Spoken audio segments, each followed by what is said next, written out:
Hello everyone, welcome back to this channel. আজকের এই ভিডিওতে আমি আপনাদের সাথে শেয়ার করব দুই ধরনের অ্যাডভান্স সেন্টেন্স স্ট্রাকচার। তো চলুন ভিডিওটা শুরু করা যাক।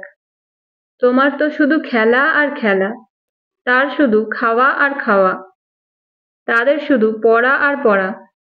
তো ফ্রেন্ডস, আমরা আমাদের ডেইলি লাইফে এই ধরনের বাক্যগুলো অনেক সময় বলে থাকি।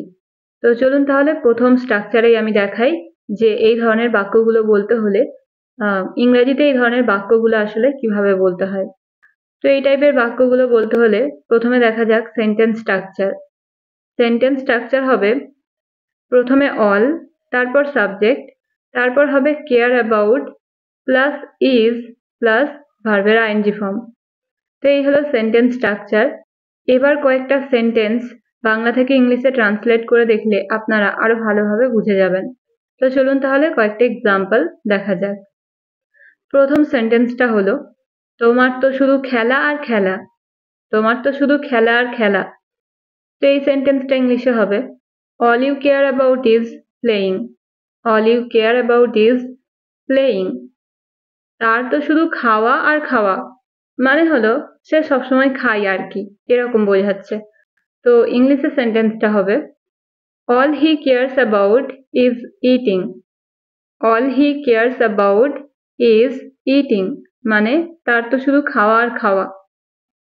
তোমাদের তো শুধু পড়া আর পড়া, all you care about is reading, all you care about is reading। তোমার তো শুধু বাহানা আর বাহানা, all you care about is making excuses, all you care about is making excuses। আরো একটা সেন্টেন্স, তার তো শুধু সারাদিন টিভি দেখা, মানে সে সারাদিন টিভি দেখে। তো তার তো সারাদিন টিভি দেখা, এই সেন্টেন্সটা ইংলিশে হবে all he cares about is watching TV, all he cares about is watching TV। তো এই হলো প্রথম স্ট্রাকচার। আশা করছি আপনারা বুঝেছেন যে এই সেন্টেন্সগুলো ইংলিশে কিভাবে বলতে হয়। তো এই স্ট্রাকচারটা দিয়ে আপনাদের প্র্যাকটিসের জন্য একটা সেন্টেন্স রইল, সেটা হলো তোমার তো শুধু কাজ আর কাজ। আশা করছি এই সেন্টেন্সটা সবাই বলতে পারবেন, তোমার তো শুধু কাজ আর কাজ। তো এই সেন্টেন্সটা ইংলিশে কিভাবে বলবেন আপনারা কমেন্টে লিখে জানাবেন। এই ছিল প্রথম স্ট্রাকচার। এবার তাহলে দেখা যাক পরের স্ট্রাকচার। আমরা এই টাইপের বাক্যগুলো আমাদের ডেইলি লাইফে অনেক বেশি ব্যবহার করে থাকি, যেমন আমি অ্যাক্সিডেন্টের ভয়ে গাড়ি চালাই না, সে পড়ে যাওয়ার ভয়ে সাইকেল চালায় না, আমি অসুস্থ হওয়ার ভয়ে পিৎজা খাই না, আমি মার খাওয়ার ভয়ে স্কুলে যাইনি।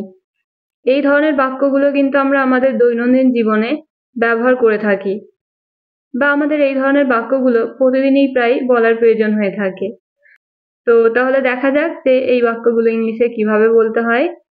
তো এই ধরনের বাক্যগুলো বলতে হলে সেন্টেন্স স্ট্রাকচার হবে আই ডোন্ট প্লাস ভার্বের first form plus for fear of plus ভার্বের আইএনজি ফর্ম এবং আদার ওয়ার্ডস।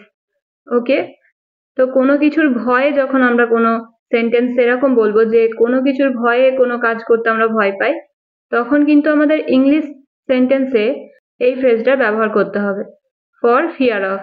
ওকে, তো এই হলো সেন্টেন্স স্ট্রাকচার। তাহলে এবার কয়েকটা এক্সাম্পলের মাধ্যমে শেখা যাক।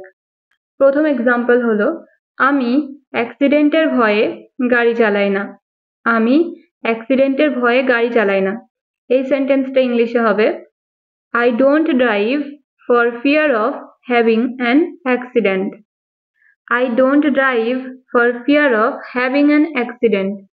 ওকে, মানে আমি অ্যাক্সিডেন্টের ভয়ে গাড়ি চালাই না, আমি পড়ে যাওয়ার ভয়ে বাইক চালাই না। এই সেন্টেন্সটা হবে I don't ride the bike for fear of falling, I don't ride the bike for fear of falling। পরের সেন্টেন্স, আমি তোমাকে হারানোর ভয়ে ছাড়ি না, I don't leave you for the fear of losing, I don't leave you for the fear of losing। আমি অসুস্থ হওয়ার ভয়ে পিৎজা খাই না, I don't eat pizza for fear of getting ill, I don't eat pizza for fear of getting ill। মানে আমি অসুস্থ হওয়ার ভয়ে পিৎজা খাই না। আরো একটা এক্সাম্পল, আমি মার খাওয়ার ভয়ে স্কুলে যাইনি। I did not go to school for fear of beating. I did not go to school for fear of beating. তো ফ্রেন্ডস, আপনারা দেখলেন যে কত সহজে এই টাইপের বাক্যগুলো ইংলিশে বলা যায়। তো আপনারা চেষ্টা করবেন এই দুটো স্ট্রাকচার দিয়ে আরো এই টাইপের সেন্টেন্স নিজেরা বানিয়ে বারবার প্র্যাকটিস করার। তাহলে দেখবেন এই স্ট্রাকচারগুলো আপনাদের ভালোভাবে মনে থাকবে। যত বেশি প্র্যাকটিস করবেন তত বেশি আপনাদের মনে থাকবে। তো এই স্ট্রাকচারটা থেকেও আপনাদের প্র্যাকটিসের জন্য একটা সেন্টেন্স। তো সেন্টেন্সটা হলো, আমি হেরে যাওয়ার ভয়ে খেলি না।